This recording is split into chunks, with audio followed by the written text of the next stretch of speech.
Assalamualaikum warahmatullahi wabarakatuh.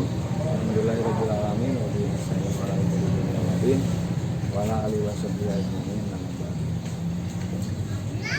Puji beserta syukur marilah kita panjatkan kehadiran Allah Subhanahu wa taala yang mana telah memberikan kita nikmat dan karunia-Nya sehingga kita dapat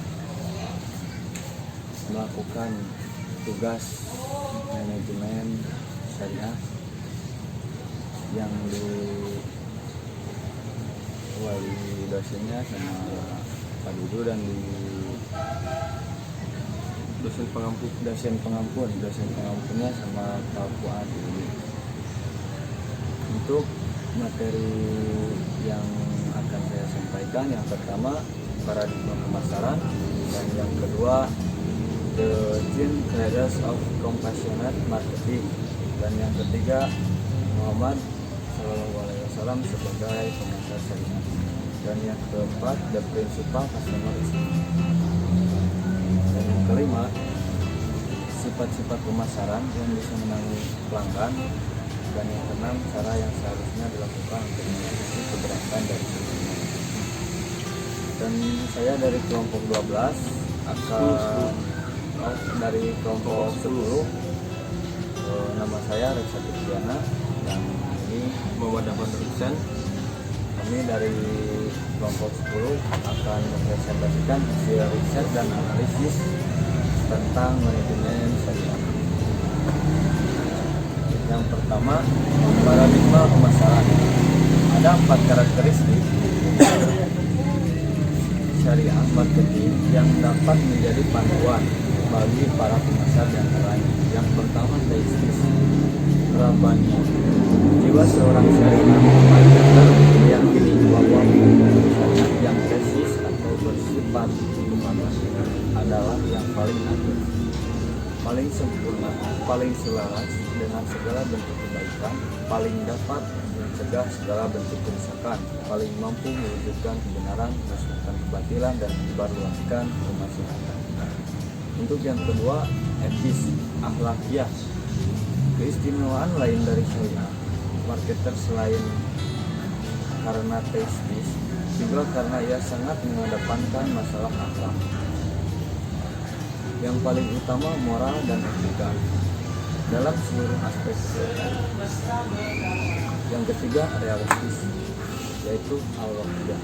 Pemasaran syariah adalah konsep pemasaran yang fleksibel, sebagaimana keluasan dan keluasan syariah Islamnya yang melandasinya. Yang keempat, humanistis, yaitu insaniyah. Keistimewaan syariah marketer yang lain adalah sifatnya yang humanistis universal, yaitu bahwa syariah diciptakan untuk manusia agar derajatnya terangkat, sifat kemanusiaannya terjaga dan terpelihara. Untuk yang kedua, the 10 Traders of Compassionate Marketing. Yang pertama, love your customer, respect your competitor. Cintai customer Anda karena merekalah yang menjaga keberlangsungan hidup bisnis Anda. Hormatilah pesaing Anda karena merekalah yang membuat Anda terus belajar dan berusaha lebih baik. Nomor 2, be sensitive to change, be ready to transport. Sensitiflah terhadap perubahan dan selalu siap untuk berubah jika diperlukan. Nomor 3, what your name be clear of who you are. Jagalah nama dan reputasi baik Anda, tepati janji Anda, dan tunjukkan integritas Anda. Selalu ingat siapa Anda dan kemampuan Anda agar tidak melampaui batas. Untuk yang nomor 4, customer are the first, go first to who really needs you. Layanilah customer yang paling membutuhkan Anda pertama. Jangan coba layani dahulukan yang paling membutuhkan Anda. Dan yang kelima, always offer a good package at a fair price. Berilah harga yang sesuai dengan kualitas barang. Yang keenam, always make yourself available, spread the good news. Selalu buat diri Anda tersedia apabila dibutuhkan, sebarkan berita baik dan kejujuran. Nomor 7, get your customer, give and grow with them. Pertahankan customer Anda dan tumbuhlah bersama mereka. Yang ke-8, whatever your business, This is service business. Apapun bisnis Anda selalu berikan pelayanan yang terbaik. Nomor 9, always your business process in terms of quality, cost, and delivery. Selalu lakukan penyempurnaan terhadap proses bisnis Anda menjadi lebih baik. Nomor 10 yang terakhir, gather relevant information, but use wisdom in final decision. Kumpulan informasi yang relevan, tapi gunakanlah kebijakan dalam keputusan.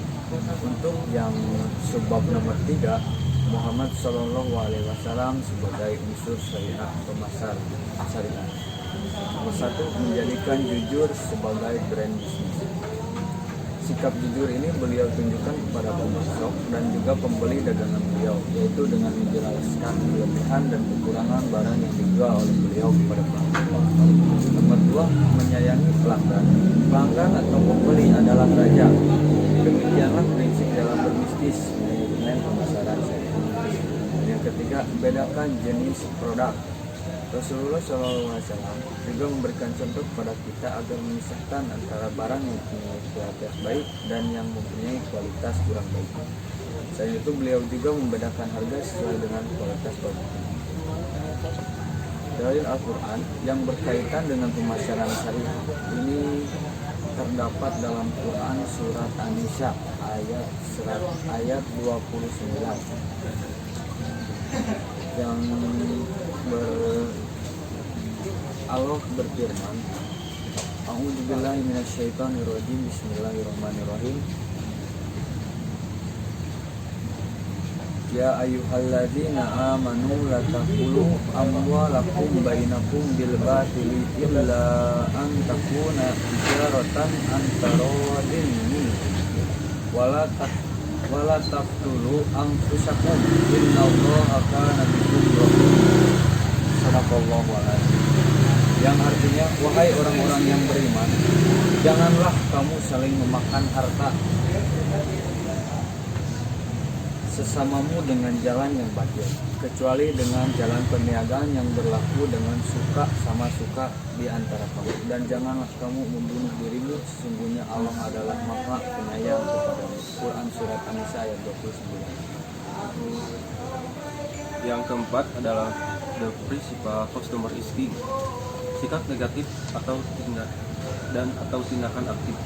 Perusahaan tidak ingin melakukan perubahan dengan cepat akan produk yang salah yang dihasilkan. Sebab dengan sedikitnya perubahan saja, maka biaya yang dikeluarkan perusahaan untuk adjust terhadap perubahan tersebut tidaklah sedikit. Yang kedua, sikap negatif atau tindakan pasif. Perusahaan yang tidak mau tahu akan kebutuhan pelanggannya dan tidak ada tindakan yang konkret dari perusahaan untuk menyelesaikan komplain yang diajukan pelanggan akan menjadi lubang perangkap yang besar di kemudian hari. Yang ketiga, sikap positif atau tindakan aktif. Sebutan yang baik dari perusahaan dengan cara menyiapkan komunitas untuk tempat pelanggan mencurahkan aspirasinya merupakan salah satu cara yang sangat ini sedang tren dipakai. Yang keempat, sikap positif atau tindakan pasif. Sikap positif pada perubahan inovasi, namun tidak disertai tindakan yang nyata dari perusahaannya untuk memfasilitasi aspirasi pelanggan. Yang kelima adalah sifat-sifat pemasaran yang disenangi pelanggan. Yang pertama, bersahabat. Kedua, murah senyum. Ketiga, tanggap. Keempat, jujur. Kelima, komunikatif. Keenam, menguasai barang dagangan. Cara yang seharusnya dilakukan untuk mengatasi keberatan dari konsumen adalah membangun kedekatan dan rasa percaya. Kedua, lakukan negosiasi yang tidak memaksa.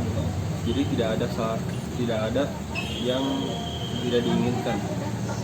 Ketiga, buatlah daftar evaluasi dari keseluruhan tentang berbisnisnya. Melakukan evaluasi agar mendapatkan yang terbaik nantinya untuk ke depan. ada tambahan sedikit ya tentang materi konsumerisme, yaitu konsumerisme adalah merupakan ideologi yang menjadikan seorang atau kelompok yang menjalankan proses konsumsi atau pemakaian barang-barang hasil produksi secara berlebihan tanpa sadar dan berkelanjutan. Pembelian barang-barang dengan disadari oleh keinginan yang tidak dipertimbangkan kebutuhan. Oke, sekian dari Kami hasil riset kelompok kami. Mohon maaf bila ada kata-kata yang salah, karena itu kesalahan dari kebodohan media. Dan yang paling utama, bermanfaat untuk ilmu yang saya sampaikan dari hasil riset analisis tentang manajemen syariah pembayaran. Sekian dari kelompok ini ya. nomor 10. Wastabaqul khairat. Wassalamualaikum Warahmatullahi wabarakatuh. wabarakatuh.